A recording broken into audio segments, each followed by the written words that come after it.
Hi ಎಲ್ಲರೂ ನಮಸ್ಕಾರ. ದ್ವಿತೀಯ ಪಿಯುಸಿಯ ಪೂರ್ವ ಸಿದ್ಧತಾ ಪರೀಕ್ಷೆಯ 2024 ಮತ್ತು 26 ಸಾಲಿನ ವಿಷಯ ಇತಿಹಾಸಕ್ಕೆ ಸಂಬಂಧಪಟ್ಟಂಥ ಹಿಸ್ಟ್ರಿ ಕ್ವೆಶ್ಚನ್ ಪೇಪರ್‌ಗೆ ಇಲ್ಲಿರುವಂಥ ಪ್ರಶ್ನೆಗಳು ಮತ್ತು ಬಹು ಆಯ್ಕೆ ಪ್ರಶ್ನೆಗಳಿರುತ್ತವೆ. ಹಾಗೂ ಹೊಂದಿಸಿ ಬರೆಯುವ ಪ್ರಶ್ನೆ ಪತ್ರಿಕೆಗಳು ಹಾಗೂ ಖಾಲಿ ಬಿಟ್ಟ ಸ್ಥಳಗಳು ಹಾಗೂ 1 ಅಂಕದ ಪ್ರಶ್ನೆಗಳು ಹಾಗೂ 6 ಅಂಕದ ಪ್ರಶ್ನೆಗಳನ್ನು ಇವತ್ತಿನ ಒಂದು ವಿಡಿಯೋದಲ್ಲಿ ತಿಳಿದುಕೊಳ್ಳೋಣ. ಸೊ ನಿಮಗೆ 15ನೇ ತಾರೀಕಿಗೆ ಮಧ್ಯಾಹ್ನ 1 ಗಂಟೆಗೆ ಪ್ರಶ್ನೆ ಪತ್ರಿಕೆಯಲ್ಲಿ ನಿಮಗೆ ಈ ಪ್ರಶ್ನೆ ಪತ್ರಿಕೆ ನೋಡಲು ಸಿಗುತ್ತೆ. ಸೊ ಅಲ್ಲಿರೋ ಪ್ರಶ್ನೆಗಳನ್ನು ನೇರವಾಗಿ ನಿಮಗೆ ಬಹು ನಿರೀಕ್ಷಿತ ಪ್ರಶ್ನೆಗಳನ್ನು ಇವತ್ತಿನ ಒಂದು ವಿಡಿಯೋದಲ್ಲಿ ಡಿಸ್ಕಸ್ ಮಾಡೋಣ. ಇದುವರೆಗೆ ನಮ್ಮ ಚಾನಲ್‌ನ ಫಸ್ಟ್ ಟೈಮ್ ನೋಡ್ತಿದ್ರೆ ದಯವಿಟ್ಟು ಎಲ್ಲ ವಿದ್ಯಾರ್ಥಿಗಳಿಗೆ ಸಬ್ಸ್ಕ್ರೈಬ್ ಮಾಡ್ಕೊಂಡು ಬೆಲ್ ಐಕಾನ್ ಕ್ಲಿಕ್ ಮಾಡ್ಕೊಳ್ಳಿ. ನಾನು ಹಾಕುವಂಥ ಪ್ರತಿಯೊಂದು ನೋಟಿಫಿಕೇಶನ್ ವಿಡಿಯೋ ತಪ್ಪದೇ ನೋಟಿಫಿಕೇಶನ್ ಬರುತ್ತೆ. ಸೊ ಹಾಗೂ ನಿಮ್ಮ ವಾಟ್ಸಪ್ ಗ್ರೂಪ್‌ನಲ್ಲಿ ಶೇರ್ ಮಾಡ್ಕೊಳ್ಳಿ ವಿಡಿಯೋನ. ಆ ವಿದ್ಯಾರ್ಥಿಗಳು ಕೂಡ ತುಂಬ ಹೆಲ್ಪ್ ಆಗುತ್ತೆ. ಸೊ ಬನ್ನಿ ಇವತ್ತಿನ ವಿಡಿಯೋಗಳಿಗೆ ಹೋಗೋಣ.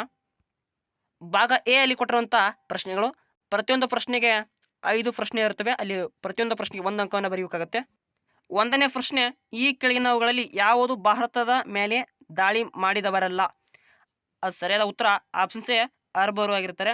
ಸೊ 2ನೇ ಪ್ರಶ್ನೆ, ವಿಕ್ರಮ ಶಕೆ ಅನ್ನೋದು ಸಾಫು 1076ರಲ್ಲಿ ವಿಕ್ರಮ ಶಕೆ ಆರಂಭವಾಗುತ್ತೆ.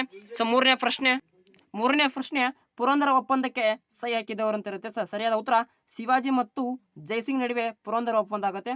4ನೇ ಪ್ರಶ್ನೆ, ಭಾರತದಲ್ಲಿ ಪೋರ್ಚುಗೀಸರ ರಾಜಧಾನಿ ಅದಕ್ಕೆ ಸರಿಯಾದ ಉತ್ತರ ಗೋವಾ ಆಗಿರುತ್ತೆ. 5ನೇ ಪ್ರಶ್ನೆ, ಉದಯವಾಗಲಿ ನಮ್ಮ ಚೆಲುವು ಕನ್ನಡ ನಾಡು ಎಂಬ ಗೀತೆಯನ್ನು ರಚಿಸಿದವರು? ಸರಿಯಾದ ಉತ್ತರ ಹುಲಿಗೋಳ್ ನಾರಾಯಣರವರಾಗಿರ್ತಾರೆ. ಇನ್ನು ಭಾಗ 2ನೇ ಬಂದ್ಬಿಟ್ರೆ ಕೊಟ್ಟಿರೋ ಉತ್ತರಗಳಲ್ಲಿ ಸರಿಯಾದ ಉತ್ತರವನ್ನು ಬಿಟ್ಟಿರೋ ಸ್ಥಳಗಳನ್ನು ಪ್ರತಿ ಮಾಡೋದಿರುತ್ತೆ.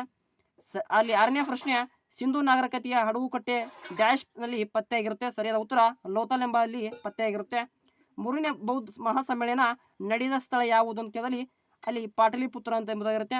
8ನೇ ಪ್ರಶ್ನೆ, ಡ್ಯಾಶ್ ಐನ್ ಅಕ್ಬರಿ ಗ್ರಂಥವನ್ನು ಬರೆದವರು ಅಬುಲ್ ಫಜಲ್ ಅವರಾಗಿರ್ತಾರೆ. 9ನೇ ಪ್ರಶ್ನೆ, ದತ್ತು ಪುತ್ರರಿಗೆ ಹಕ್ಕಿಲ್ಲಂಬ ನೀತಿಯನ್ನು ಭಾರತದಲ್ಲಿ ಜಾರಿಗೊಳಿಸಿದವರು? ಸರಿಯಾದ ಉತ್ತರ ಅದಕ್ಕೆ ಡಾಲ್ ಹೌಸಿ ಆಗಿರ್ತಾರೆ. 10ನೇ ಪ್ರಶ್ನೆ, ಶಾಶ್ವತ ಕಂದಾಯ ಪದ್ಧತಿಯನ್ನು ಜಾರಿಗೊಳಿಸಿದವರು ಲಾರ್ಡ್ ಕಾರ್ನ್ ವಾಲಿಸ್ ಅವರಾಗಿರ್ತಾರೆ. ಇನ್ನು ಸೆಕ್ಷನ್ 3 ಇಲ್ಲಿ ಬಂದ್ಬಿಟ್ಟು 11ನೇ ಪ್ರಶ್ನೆ, ಕೆಳಗಿನ ಹೊಂದಿಸಿ ಬರೆಯಿರಿ. ಮೆಗಾಸಿಸ್ನ ಕೃತಿ ಇಂಡಿಕಾ ಇರುತ್ತೆ. ವಿಜಯ ಭಟ್ಟಾಕ್ಷರಿ ಕೌಮುದಿ ಮಹೋತ್ಸವ. ಅಲ್ಲಸಲಿ ಪೆದ್ದನ ಆಂಧ್ರ ಕವಿ ಪಿತಾಮಹ. ಸ್ವಾಮಿ ದಯಾನಂದ ಸರಸ್ವತಿ ಅವರು ಸುದ್ದಿ ಚಳವಳಿಯನ್ನು ಆರಂಭಿಸ್ತಾರೆ. ಹರ್ಡಿಕರ್ ಮಂಜಪ್ಪನ ಕರ್ನಾಟಕದ ಗಾಂಧಿ ಎಂದು ಕರಿತೀವಿ. ಇನ್ನು ಒಂದೊಡ ಪ್ರಶ್ನೆಗಳಲ್ಲಿ ಈ ಕೆಳಗಿನ ಪ್ರಶ್ನೆಗಳಿಗೆ ಪ್ರತಿಯೊಂದಕ್ಕೂ ಒಂದು ಪದ ಮತ್ತು ಒಂದು ವಾಕ್ಯದಲ್ಲಿ ಉತ್ತರಿಸುವ ಭಾಗ ಬಿ ಇಲ್ಲಿ ಕೊಟ್ಟಿರ್ತಾರೆ. ಪ್ರತಿ ಅಲ್ಲಿ 5 ಪ್ರಶ್ನೆಗಳಿಗೆ ಸರಿಯಾದ ಬರೆದ್ರೆ 2 ಅಂಕವನ್ನು ನಾವು ಗೇನ್ ಮಾಡ್ಕೊಳ್ಬೋದು. 12ನೇ ಪ್ರಶ್ನೆ, ಹಳೆಯ ಶಿಲಾಯುಗದ ಮಾನವನು ಬಳಸಿದ ಕಲ್ಲಿನ ಪ್ರಕಾರವನ್ನು ತಿಳಿಸಿ ಅಂದರೆ ಅಲ್ಲಿ ಗಡಸಾದ ಕಲ್ಲು ಅಂತ ಕರಿತೀವಿ. 13ನೇ ಪ್ರಶ್ನೆ, ಕ್ಷೇತ್ರ ಎಂದರೆ ಏನು ಅಂತ ಕೇಳಿದಲ್ಲಿ ಉಳುಮೆ ಮಾಡುವ ಭೂಮಿ ಅಂತ ಕರಿತೀವಿ. 14ನೇ ಪ್ರಶ್ನೆ, ಗುಲಾಮಿ ಸಂತತಿ ಸ್ಥಾಪಕರು ಯಾರು? 15ನೇ ಪ್ರಶ್ನೆ, ಭಾರತೀಯ ಪುನರ್ಜೀವನ ಪಿತಾಮಹ ಎಂದು ರಾಜಾರಾಮ್ ಮೋಹನ್ ರಾಯ್ ಅವರನ್ನು ಕರಿತೀವಿ. ಕೆಪಿಸಿಯನ್ನು ವಿಸ್ತರಿಸಿ ಅಂದರೆ ಕರ್ನಾಟಕ ಪ್ರದೇಶ ಕಾಂಗ್ರೆಸ್ ಕಮಿಟಿ ಅಂತ ಕರಿತೀವಿ. ಇನ್ನು ವಿ ಅಂದ ಕೊಟ್ಟಲ್ಲಿ ಭಾಗ 5ನೇ ಪ್ರಶ್ನೆಯಲ್ಲಿ ಈ ಕೆಳಗಿನ ಯಾವ್ದಾದ್ರು 8 ಪ್ರಶ್ನೆಗಳಿಗೆ ಪ್ರತಿಯೊಂದಕ್ಕೆ 2 ಅನ್ನು ವಾಕ್ಯಲ್ಲಿ ಉತ್ತರಿಸಬೇಕಾಗುತ್ತೆ. ಪ್ರತಿಯೊಂದಕ್ಕೆ 2 ಮಾರ್ಕ್ಸ್ ಇರುತ್ತೆ. 17ನೇ ಪ್ರಶ್ನೆ, ಇತಿಹಾಸ ಕಾಲ ಮತ್ತು ಇತಿಹಾಸ ಪೂರ್ವ ಕಾಲ ನಡುವಿನ ವ್ಯತ್ಯಾಸವೇನು? ಸಿಂಧೂ ನಾಗರಿಕತೆಯ ಅಂತ್ಯಕ್ಕೆ ಯಾವುದಾದ್ರೂ 2 ಕಾರಣಗಳನ್ನು ತಿಳಿಸಿ. ಅದಕ್ಕೆ ಸರಿಯಾದ ಉತ್ತರ ನದಿಗಳ ಪ್ರಭಾವ ಇರ್ಬೋದು, ಮಳೆಯ ಪ್ರಭಾವ ಇರ್ಬೋದು, ಹಾಗೆ ಸಾಂಕ್ರಾಮಿಕ ರೋಗಗಳು ಉಂಟಾಗಬಹುದು, ಹಾಗೆ ಪ್ರಾಂತ್ಯವನ್ನು ಬದಲಾಯಿಸುವುದರಿಂದ ಸಿಂಧೂ ನಾಗರಿಕತೆಗೆ ಅಂತ್ಯಕ್ಕೆ ಕಾರಣವಾಗ್ತವೆ. ಇನ್ನು 19ನೇ ಪ್ರಶ್ನೆ ನೋಡೋಣ. 19ನೇ ಪ್ರಶ್ನೆ, ವೈದಿಕ ಕಾಲದಲ್ಲಿ ರಾಜನಿಗೆ ಆಡಳಿತದಲ್ಲಿ ಸಹಾಯ ಮಾಡುತ್ತಿದ್ದ 2 ರಾಜಕೀಯ ಸಂಸ್ಥೆಗಳು ಯಾವುವು ಅಂದರೆ ಸಭಾ ಮತ್ತು ಸಮಿತಿ ಅಂತ ಕರಿತೀವಿ. ಅಲ್ಲಿ ಸಭಾ ಮತ್ತು ಸಂಸ್ಥೆ ಅಲ್ಲಿ ಮಾಡ್ತಿದ್ದು ವೈದಿಕ ಕಾಲದಲ್ಲಿ. ಸರಿಯಾದ ಉತ್ತರ ಇಲ್ಲಿ. ಹಾಗೆಯೇ ಶಾತವಾಹನರ ಯಾವುದಾದರೂ 2 ವಾಸ್ತುಶಿಲ್ಪ ಕೇಂದ್ರಗಳು ಅಮರಾವತಿ ಸ್ತೂಪ ಮತ್ತು ಸಾಂಚಿ ಸ್ತೂಪ ಅಂತ ಕರಿತೀವಿ. 21ನೇ ಪ್ರಶ್ನೆ, ತಕ್ಕೊಳಂ ಕದನವು ಯಾವಾಗ ಮತ್ತು ಯಾರ ನಡುವೆ ನಡೆಯುತ್ತೆ ಅಂದರೆ 1949 ಚೋಳ ಮತ್ತು ರಾಷ್ಟ್ರಕೂಟರ ನಡುವೆ ಏರ್ಪಡುತ್ತೆ. 22ನೇ ಪ್ರಶ್ನೆ, 6ನೇ ವಿಕ್ರಮಾದಿತ್ಯನ ಆಸ್ಥಾನ ಕವಿ ಯಾರು? ರನ್ನ. ಆತನ ಕೃತಿ ಉಭಯ ಕವಿ ಚಕ್ರವರ್ತಿ ಅಂತ ಕರಿತೀವಿ. 23ನೇ ಪ್ರಶ್ನೆ, ತೋದರ್ಮಲ್ಲನ ವರ್ಗೀಕರಿಸಿದ 2 ಬಗೆಯ ಭೂಮಿ ವಿಧಗಳನ್ನು ತಿಳಿಸಿ ಅಂತ ಕರಿತೀವಿ. ಅಲ್ಪಾವಧಿ ಮತ್ತು ದೀರ್ಘಾವಧಿ ಭೂಮಿಗಳು, ಹಾಗೆ ಬಂಜರ್ ಭೂಮಿ ಮತ್ತು ಚಚ್ಚರ್ ಭೂಮಿಗಳು ಅಂತ ಕರಿತೀವಿ. 24ನೇ ಪ್ರಶ್ನೆ, ಶಿವಾಜಿ 2 ಪ್ರಮುಖ ಕೋಟೆಗಳನ್ನು ಹೆಸರಿಸಿ ಅಂತ ಕರಿತೀವಿ. ಹಾಗೆ ಅಲ್ಲಿ ಪುರಂದರ ಕೋಟೆ ಅಂತ ಕರಿತೀವಿ. ಆದಿಲ್ ಶಾಹಿ ಕಾಲದ 2 ಇತಿಹಾಸಕಾರರನ್ನು ಬರೆಯಿರಿ. ಉತ್ತರ ಭಾರತದ 2 ಭಕ್ತಿ ಚಳವಳಿಯ ಸಂತರು ಹೆಸರಿಸಿ ಅಂದರೆ ಗುರುನಾನಕ್ ಮತ್ತು ಪುರಂದರ್ ಅಂತ ಕರಿತೀವಿ ನಾವು. ಅಲ್ಲಿ ರಾಮಾನಂದರ್ ಅಂತ ಬರೀಬೇಕಾಗುತ್ತೆ. ಉತ್ತರ ಭಾರತದ 2 ಭಕ್ತಿ ಚಳವಳಿಯ ಸಂತರಾಗಿರ್ತಾರೆ. 27ನೇ ಪ್ರಶ್ನೆ, ಸಹಾಯಕ ಸೈನ್ಯ ಪದ್ಧತಿಯ ಒಪ್ಪಿದ 2 ಭಾರತೀಯ ರಾಜ್ಯಗಳಂದರೆ ಹೈದರಾಬಾದ್ ಅಂತ ಕರಿತೀವಿ. ಹೈದರಾಬಾದ್ ಮತ್ತು ಚೆನ್ನೈ ಅಂತ ಕರಿತೀವಿ. 28ನೇ ಪ್ರಶ್ನೆ, ಚಾರ್ಲ್ಸ್ ವುಡ್‌ನ ವರದಿಯ ಪ್ರಕಾರ ಭಾರತದಲ್ಲಿ ಸ್ಥಾಪನೆಯಾದ ಯಾವುದಾದರೂ 2 ವಿಶ್ವವಿದ್ಯಾಲಯ ಅಂದರೆ ಬಾಂಬೆ ಮತ್ತು ಕೋಲ್ಕತ್ತಾ ವಿಶ್ವವಿದ್ಯಾಲಯ ಹುಟ್ಟುತ್ತವೆ. ಹಾಗೆ ಮದ್ರಾಸ್ ಮತ್ತು ಚೆನ್ನೈ ವಿಶ್ವವಿದ್ಯಾಲಯ ಹುಟ್ಟುತ್ತವೆ.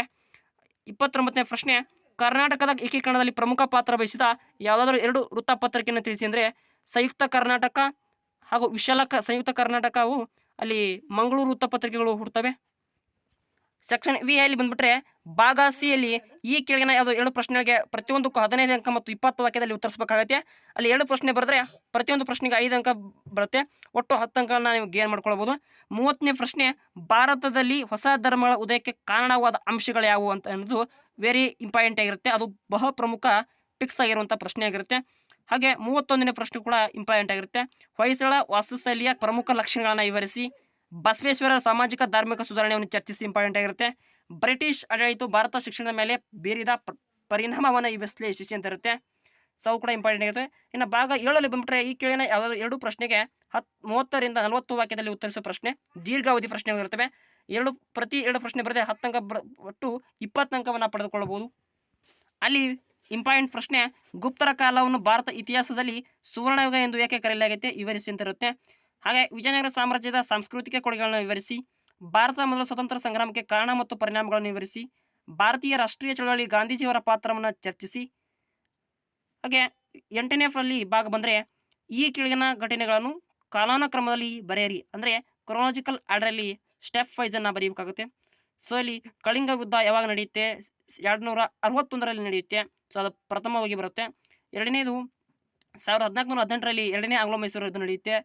ಪ್ರಥಮ ಬರೋದು ಕಳಿಂಗ ಯುದ್ಧ, ಎರಡನೇ ಆಂಗ್ಲೋ ಮೈಸೂರು ಯುದ್ಧ, ಮೂರನೇದು ಭಾರತೀಯ ಕಾಂಗ್ರೆಸ್ ಮೊದಲ ಅಧಿವೇಶನ ನಡೆಯುತ್ತೆ. ಅಲ್ಲಿ ಹತ್ರ ಬಿದರ್ನಲ್ಲಿ ಮದ್ರಾಸ ನಿರ್ಮಾಣ ಆಗುತ್ತೆ 1972ರಲ್ಲಿ.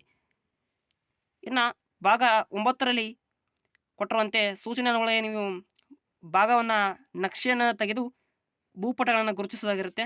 ಸೊ ಮತ್ತು ಹಾಗೆ ಅದರ ಬಗ್ಗೆ ಒಂದು ವಾಕ್ಯದಲ್ಲಿ ಉತ್ತರಿಸಬೇಕಾಗಿರುತ್ತೆ. ಅದಕ್ಕೆ 10 ಅಂಕನ ನೀವು ಸುಲಭವಾಗಿ ಪಡೆದುಕೊಳ್ಬೋದು. 39ನೇ ಪ್ರಶ್ನೆ ಎ ಅಂತ ಕೊಟ್ಟಿರ್ತಾನೆ, ನಿಮಗೆ ಒದಗಿಸಿರುವ ಭಾರತ ಭೂಪಟದಲ್ಲಿ ಈ ಕೆಳಗಿನ ಐತಿಹಾಸಿಕ ಸ್ಥಳಗಳನ್ನು ಗುರುತಿಸಿ ಪ್ರತಿಯೊಂದು ಒಂದು ಸ್ಥಳದ ಬಗ್ಗೆ ವಾಕ್ಯವನ್ನು ನೀಡಬೇಕು. ಅಲ್ಲಿ ಪ್ರಥಮ ಬಂದ್ಬಿಟ್ಟಿದ್ದು ತಕ್ಷಶಿಲಾ, ಬಾದಾಮಿ, ದೇವಗಿರಿ, ಕಲ್ಕತ್ತಾ ಹಾಗೆ ಆಗ್ರಾನ ಕೊಟ್ಟಿರ್ತಾರೆ. ಸೊ ತಕ್ಷಶಿಲಾ ಎಂಬುದು ಅಲ್ಲಿ ಅದು ಹಳೆಯ ಪ್ರಾಚೀನ ನಾಗರಿಕತೆಯಲ್ಲಿ ಬಂದಿದ್ದು ಒಂದು ನಗರವಾಗಿದೆ ತಕ್ಷಶಿಲಾ. ಬಾದಾಮಿಗೆ ಬರಬೇಕು, ದೇವಗಿರಿ ಬರಬೇಕು. ದೇವಗಿರಿಯನ್ನು ಅಲ್ಲಿ ದೇವಗಿರಿಯನ್ನು ದೌಲತ್ ಬಾಯ್ ಎಂದು ಹೆಸರಿಸಿದ. ಅಲ್ಲಿ ಹಾಗೆ ಅಲಾವುದ್ದೀನ್ ಖಿಲ್ಜಿ ಮಾಡಿದ ದೌಲತ್ ಬಾಯ್ ಎಂದು ದೇವಗಿರಿಯನ್ನು ವರ್ಗಾಯಿಸ್ತಾನೆ ತನ್ನ ರಾಜಧಾನಿಯನ್ನು. ಸೊ ಕೋಲ್ಕತ್ತಾ ಬಗ್ಗೆ ಬರೀಬೇಕು. ಆಗ್ರಾದಲ್ಲಿ ತಾಜ್ ಮಹಲ್ ಬಗ್ಗೆ ನಾವು ಇಲ್ಲಿ ಕುರಿತು ಬರೀಬೇಕು. ಸೊ ಹಾಗೆ 39ನೇ ಪ್ರಶ್ನೆ, ಸೊ ಇಲ್ಲಿ ದೃಷ್ಟಿ ವಿಕಲಚೇತನ ಬಗ್ಗೆ ಒಂದು ಪ್ರಶ್ನೆ ಇರುತ್ತೆ. ಸೊ ಅದನ್ನು ಬಿಟ್ಟು ಮ್ಯಾಗಿನ ಪ್ರಶ್ನೆಯನ್ನು ಮಾತ್ರ ಉತ್ತರಿಸಬೇಕಾಗತ್ತೆ. ಹಾಗೆ ಇಂಗ್ಲೀಷ್ ಮೀಡಿಯಮಲ್ಲಿ ಕೂಡ ಪ್ರಶ್ನೆ ಲಭ್ಯವಿದೆ. ಸೊ ಆ ಪ್ರಶ್ನೆ ಪತ್ರಿಕೆಯನ್ನು ಸದ್ಯದಲ್ಲಿ ಅಪ್ಲೋಡ್ ಮಾಡಲಾಗುತ್ತೆ. ನಮ್ಮ ಚಾನಲಲ್ಲಿ ನೀವು ದಯವಿಟ್ಟು ಇದುವರೆಗೆ ಸಬ್ಸ್ಕ್ರೈಬ್ ಮಾಡ್ಕೊಂಡಿದ್ರೆ ದಯವಿಟ್ಟು ಸಬ್ಸ್ಕ್ರೈಬ್ ಮಾಡಿಕೊಂಡು ಬೆಲ್ ಐಕನ್ನ ಕ್ಲಿಕ್ ಮಾಡ್ಕೊಳ್ಳಿ. ಇನ್ನೂ ಹೆಚ್ಚು ವಿಡಿಯೋಗಳನ್ನು ಶೇರ್ ಮಾಡಿಕೊಂಡು ತಮ್ಮ ಒಂದು ವಾಟ್ಸಪ್ ಗ್ರೂಪ್ನಲ್ಲಿ ಪ್ರತಿಯೊಬ್ಬ ವಿದ್ಯಾರ್ಥಿಗಳಿಗೆ ತುಂಬ ಹೆಲ್ಪ್ ಆಗುತ್ತೆ. ಸೊ ಇದು ಇತಿಹಾಸಕ್ಕೆ ಸಂಬಂಧಪಟ್ಟಿದ್ದು. ಇನ್ನೂ 3 ಮಾದರಿ ಪ್ರಶ್ನೆ ಪತ್ರಿಕೆ ಇತಿಹಾಸದಲ್ಲಿ ಯಾವ ಪ್ರತಿಯೊಂದು ಪ್ರಶ್ನೆಗೆ ಇಂಪಾರ್ಟೆಂಟ್ ಆಗಿರುತ್ತವೆ, ಹಾಗೆ ಯಾವ ಪ್ರಶ್ನೆಗಳು ಇಂಪಾರ್ಟೆಂಟ್ ಆಗಿ ಬರ್ತವೆ ಅಂತಂದು ಮುಂದಿನ ದಿನಗಳಲ್ಲಿ ವಿಡಿಯೋಗಳನ್ನ ಮಾಡಲಾಗುತ್ತೆ ಅಂತ ಹೇಳ್ತಾ, ಸೊ ಅಲ್ಲಿವರೆಗೂ thank for watching, have A nice day. ವಿದ್ಯಾರ್ಥಿಗಳ ಹಿತದೃಷ್ಟಿಯಿಂದ ಈ ಚಾನಲನ್ನು ರಚಿಸಲ್ಪಟ್ಟಿರುತ್ತೆ. ವಿದ್ಯಾರ್ಥಿಗಳ ನಂಬಿಕೆ ಮತ್ತು ವಿಶ್ವಾಸದಿಂದ ಈ ಚಾನಲ್ನಲ್ಲಿ ಪ್ರಸ್ತುತಪಡಿಸುವ ಎಲ್ಲ ಆನ್ಲೈನ್ ತರಗತಿಗಳು ದ್ವಿತೀಯ PUCಯ ಪ್ರಶ್ನೆ ಪತ್ರಿಕೆ ವಿನ್ಯಾಸ ಮತ್ತು ಸರಿಯಾದ ಉತ್ತರಗಳೊಂದಿಗೆ ಈ ವಿಡಿಯೋ ಮಾಡುವುದರ ಮೂಲಕ ಎಲ್ಲ ವಿದ್ಯಾರ್ಥಿಗಳಿಗೆ ನಂಬಿಕೆ ಮತ್ತು ಹೊಂದಿರುತ್ತೆ. ಯಾವುದೇ ರೀತಿ ಸುಳ್ಳು ಮತ್ತು ಶೈಕ್ಷಣಿಕ ಮಾಹಿತಿಯನ್ನು ಹೊಂದಿರೋದಿಲ್ಲ.